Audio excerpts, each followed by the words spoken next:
Hey guys, you're watching BTech. My name is Basil and this is the Nokia 5. This is the middle of the phones announced at Mobile World Congress 2017. The Nokia 5, kind of really elegant metal build phone that just looks and feels more expensive than it costs. And that is no surprise. Nokia is clearly going for the middle end of the market.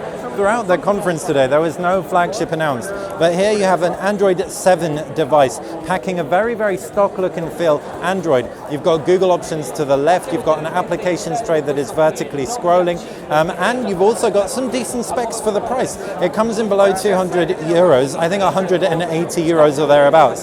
Snapdragon 430 processor under the hood. You've got an 8 megapixel front camera, and that 8 megapixel front camera packs autofocus, so we can flip it around and take a picture. Hey! And take a look at that. And you can see shaky hand and everything.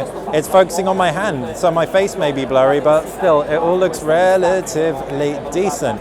Right, can jump back home and talk you around the design, and you can see down at the base, the lighting is really poor here, but there is a USB, micro USB, I promise you. There's also a loudspeaker. The metal kind of curves around very, very elegantly.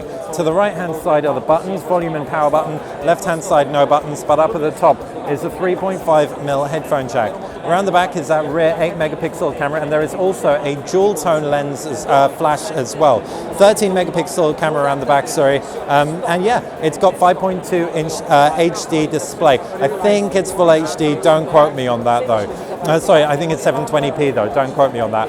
Taking you around the UI, it's really, really stock Android. So jump into the settings, you can see you can customize fingerprint scanner options. The fingerprint scanner sits below the display. It's also shipping with Google Assistant, so the first device other than the Pixel devices and the LG G6. So all of these new Nokias are, even the low-end ones, which is really encouraging that Nokia and Google are working so closely together.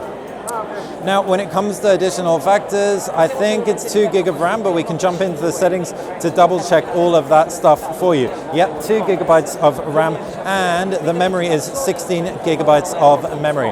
It really is all going to come down to how long this thing lasts, the battery capacity, and the general performance. Although, generally, with a 720p screen, Snapdragon 430 processor, this should really perform pretty stably. Let us know what you think of the new Nokia 5 in the comments section below. If you like the video, click that like button, like the channel, subscribe. It's how you're going to stay on top of everything that we do here at BTech. Thanks for watching.